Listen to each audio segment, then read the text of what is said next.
Let's take a look at the idea of resonance structures. Resonance structures is basically when there's more than one Lewis dot diagram for a certain molecule. So in the past, you might have thought, okay, if I look at a molecule of CO2, this is going to look something like this. And then you have the lone pairs and oxygens. I'm too lazy to draw it. But the thing is that CO2 actually has multiple Lewis dot diagrams for it, and we will be exploring that. So right over here, a common example I'm going to use is ozone. Ozone has actually multiple Lewis dot diagrams for it. The first thing we have to establish is that ozone has 18, we have 18 electrons that we can kind of work with, because each oxygen, we know that it has 6 valence electrons. So 3 times 6 gives us 18 electrons we can work with. Now, I've drawn the electrons like this so that, y'all can kind of visualize what's happening. So how does ozone work? Well, how does it look? And once again, remember the idea of, the octet rule, right? I want all the atoms to be happy. I want all of them to have 8 valence electrons. So how do I make this work? First off, what I'm going to do is I'm going to start off by making 2 bonds here. So this electron and this electron get shared, right? They form a bond, right? This atom shares this electron, this atom shares this electron, and we're going to do the same thing for here. So we have a double bond right here. Now, I can't really make a double bond here because then my central oxygen atom has more than 8 electrons. So what the hell do I do here? Well, what I'm actually going to do is I'm going to take these 2 electrons. So I'm going to take these 2 electrons and I'm just going to create a bond. So I'm going to take these 2 electrons right over here, and this is actually just going to turn into a bond. Might be a little confused on that step, but basically, right, when creating a covalent bond, sometimes what, the atom might do is it might use 2 of its own electrons in order to create a bond, right? Unlike, this example right over here where one atom shares 1 electron, the other atom shares another electron, that forms a bond, something like that. Sometimes what an atom can do is that it can take 2 of its own electrons and create, a bond like that. So now look at what happened. Now the central ozone, you might have expected that, oxygen can only form 2 bonds, but in this case it formed 3 bonds, right? Because we used 2 of its, electrons to make another bond. So now this central oxygen has 1, 2, 3, 4, 5, 6, right? Because these 2 bonds count as 4 electrons, and then we have 7, 8. So this oxygen has 8 electrons. So does this one, 1, 2, 3, 4, 5, 6, 7, 8. And then so this one, 1, 2, 3, 4, 5, 6, 7, 8, right? Actually, now we are cooking. So this is kind of one structure for ozone, right? This is one Lewis dot diagram for ozone. But we can also have another Lewis dot diagram for ozone. And the other Lewis dot diagram looks something like this. You guys might not be surprised by this, but, ozone can also look like this. Just do it I know it's kind of sloppy, but bear with me. Right? Ozone can also look like this, right? In the first example right over here, let's say this is structure number 1. Well, the double bond is sort of to the right? But then in structure number 2, the double bond is to the left. So in this case, for this Lewis dot diagram right over here, kind of the only thing that is changing is kind of the location of the double bond. You can kind of think about it as, the double bond kind of shifting around, right? And the thing is that, both structures are kind of equally likely, right? There's a 50% chance that it might be this structure, and there's 50% chance that it might be this structure, right? Because they're basically the same thing, right?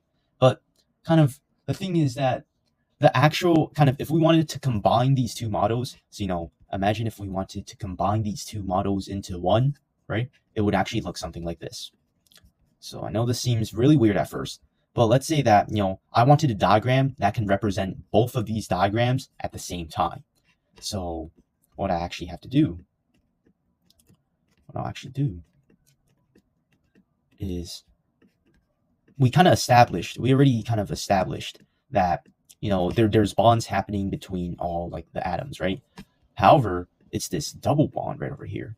It's this kind of double bond right over here. Draw like this. It's this double bond that's sort of alternating between kind of these 2 oxygen atoms, right? It's this double bond that's alternating. And the way you kind of represent that is with this kind of dotted line, right? It shows it's kind of shifting between, this molecule. Now we can also take a look at CO2, but before we do that,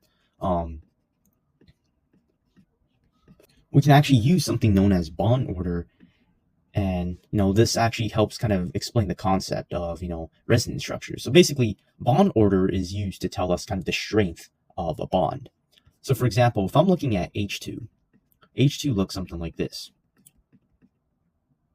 Now, bond order right over here is equal to the amount of bonds divided by the amount of atoms that kind of the central atom is bonded to. So in this case, we could just pick a random hydrogen right over here as the central atom. So basically, the amount of bonds that we have, or kind of the amount of lines that we have, is 1, right? And the amount of atoms that this hydrogen is bonded to is equal to 1, right? It's the amount of atoms that this hydrogen right over here is bonded to. So 1 over 1 is equal to 1. All right. Now, if we look at O2, O2 looks something like this. We have the lone pairs, bond too lazy. So the bond order for O2, it would be the amount of bonds, aka the amount of lines, right? So we have 2 lines right over here, and divided by the amount of atoms that kind of the central atom is bonded to. So in this case, let's just say this is there's not really a central atom, but let's just say this is kind of the central atom, right? I could have picked this as the central atom. Doesn't matter, right? Well, we know that it's bonded to one other atom. So 2 over 1 is going to be equal to 2. All right. So if you're looking at something like H2, it's going to have a bond order of 1. And this basically tells you that this right over here, this H2, this bond right over here has the strength of a singular bond. That makes sense, right? Because it's a single bond. If we were to look at the bond order for O2, well, it's 2. And that basically represents that this bond right over here has the strength of a double bond, which makes sense because it is a double bond, right? Now, let's calculate the bond order for ozone, and you'll see something pretty weird. So the bond order, we're going to take a look at the central atom for ozone. It's going to be equal to the number of bonds that we see. So in this case, we see that there's 3 bonds, right? Whether or not we choose structure 1 or 2, we're going to see that this is going to be 3 bonds, right? It's always going to have 3 bonds, whether it's in form 1 or form 2. And it's going to, and the central atom, if we look at the central atom, it is bonded to 2 other oxygen atoms, right? So the amount of atoms that the central atom is bonded to is going to be 2, right? There's 2 other atoms that it's bonded to. So 3 over 2 gives us 1.5. And this is weird. Why is this a fraction? And what does this mean? Well, this fraction right over here basically represents that these bonds right over here have the strength of, it's weird because this has the strength of, it's a little bit stronger than a single bond, but it's weaker than double bond, right? Because 1.5 is in between 1 and 2. So it's sort of like in between, it has the strength of kind of in between a single bond and double bond. And that kind of makes sense for a resonance structure if you think about it, because this double bond is constantly sort of shifting around. So kind of remember that kind of these Lewis diagrams, it's sort of like a mix of these two, right? The actual kind of structure for ozone, right? It's kind of like a mix of this single bond and this double bond because it's kind of shifting around, right? So it makes sense that, the strength of this is kind of in between one, a single bond and a double bond. So formal charge is going to be equal to the amount of valence electrons that an atom originally has minus the amount of bonds minus the amount of lone pair electrons. Now, formal charge is kind of a number that applies to individual atoms in a molecule. So unlike bond order, which applies to the whole molecule, formal charge is a calculation that applies to kind of each individual kind of atom in a molecule. Let's dive into this. So I'm going to take one of the sort of ozone configurations. I'm going to take one of this, and I'm going to calculate the formal charge for each individual ozone atom in the ozone molecule. So if I label this atom, oxygen atom, let's say A, I label this one B, I label this one, let's say C. Let's calculate the formal charge for each individual atom. So the formal charge for A, this is going to be equal to, okay, now oxygen originally has 6 valence electrons. So it's going to be 6 minus, and we're going to look here, so it's going to be valence electrons minus bonds. So for our atom A right over here, it's making 2 bonds, right? So it's going to be 2 subtracted by, and then the amount of lone pair electrons. So in this case, right, we're going to have 1, 2, 3, 4 lone pair electrons, and that means this is going to be equal to 0. Let's get the formal charge for B. So for atom B right over here, it's going to be the amount of valence electrons, which is also going to be 6, minus the amount of bonds. So in this case, it's going to have 1, 2, 3 bonds, minus the amount of lone pair electrons. So it has two lone pairs. It has 2 electrons, right? So basically 1 lone pair, 2 electrons kind of total, right? And then this is going to be equal to 1. We want to find out the formal charge for atom C right over here. It's going to be equal to, once again, it's going to be 6 minus, and then this is going to be the amount of bonds, so 1 bond, minus the amount of lone pair electrons, the amount of lone pair electrons. So it's going to be 1, 2, 3, 4, 5, 6. This is going to be equal to -1. Now, what does formal charge tell us? Well, formal charge basically tells us kind of the charge. Imagine if the electrons in these bonds were shared equally.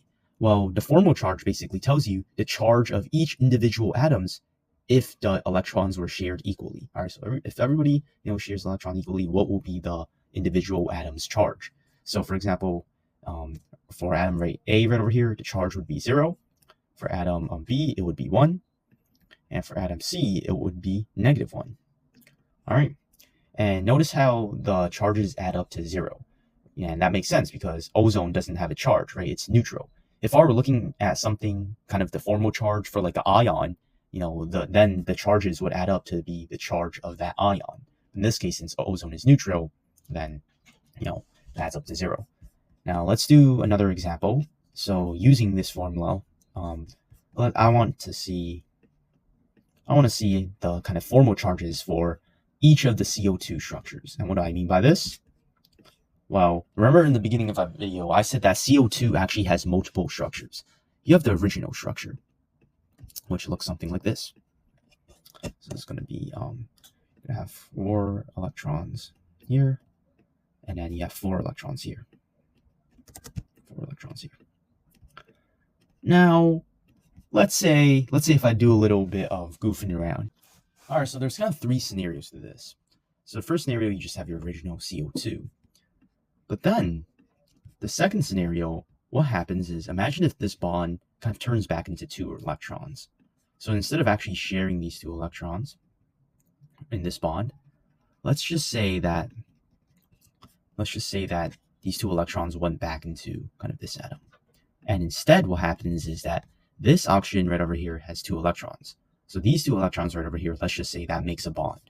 So let's say if we take these 2 electrons right over here and we make a bond. So they are not there anymore. And we have made a triple bond now. Well, notice how we have a completely different structure, right? Where, we still are using the same amount of electrons as we did before, except this time it's a different structure. And the third scenario is literally just the second scenario, except the triple bond is now on the left side. So the triple bond is now on the left side, and then the single bond is now on the right side. So I'm just going to do this, and then this right over here, this atom right over here is going to have 6. Remember, this atom right over here has 6 electrons because remember the octet rule, right? So it's 1, 2, 3, 4, 5, 6, 7, 8. All right, now we are good. Let's calculate the formal charge for each of these kind of individual atoms. So if this is structure 1 and this is structure 2, let's calculate the formal charge for each of these individual atoms. I'm just going to label them ABC for this and then DEF for the second one. So for structure number 1 right over here, if we want to calculate the formal charge for A, it's going to be equal to the amount of valence electrons. So oxygen originally has 6. It formed 2 bonds, and it has 4 lone pairs. So the formal charge is 0. For B, right over here, carbon originally has 4. It has 4 bonds. So carbon originally has 4 valence electrons. It has 4 bonds. It has 0 lone pairs, so it's going to be equal to 0. For C, right over here, this oxygen, it's the same scenario as A, so it's just going to be 6 minus 2 minus 4, and then it's going to be equal to 0. And it also makes sense because, notice how all of these charges right over here add up to 0, and CO2 is neutral. Now, for this structure right over here, for D, this is going to be equal to oxygen originally has 6 valence electrons. It makes 1 bond, and it has 1, 2, 3, 4, 5, 6. It has 6 lone pairs. So this is going to be equal to -1. All right. Now we have E. This carbon originally has 4. It makes 4 bonds, 0 lone pairs. It's going to be equal to 0. And for F, this is going to be equal to, so oxygen originally has 6. It made 3 bonds, 2 remaining, it's going to be equal to 1. And this is literally the same case for structure number 3, so I'm not going to do that. These are kind of the two things I want you to focus on. Notice how for the formal charge for the first molecule, notice how it's all 0. And usually, the formal kind of the structure where the formal charges of the each individual atoms in the molecule, if it's close to 0, so if the formal charges of the atoms in a molecule are close to 0, well, that indicates that it's pretty stable. In this case, it's exactly 0, so that means this is like very stable, right? And if the charges are not 0, well, that pretty much means that structure 1 is going to be kind of more stable than structure 2. And that indicates that you're more likely to see this structure in nature. Okay, so compared to this structure to structure number 2, you're more likely to see structure number 1 in nature. And it's probably why, you haven't seen this structure. This structure is more uncommon than, seeing this CO2 Lewis structure, if you search it up online. So once again, just to recap, remember formal charge is basically, imagine the charge of this individual atom if the electrons were shared equally.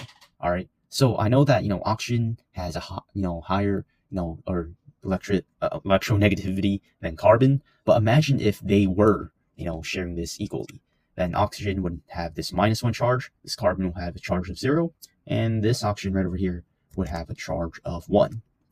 And it kind of also makes sense that this structure is more stable than this structure right over here. I mean, purely due to, the fact that, remember that oxygen usually likes to make 2 bonds, right? Remember the sort of honk 1, 2, 3, 4 rule. Hydrogen usually wants 1 bond.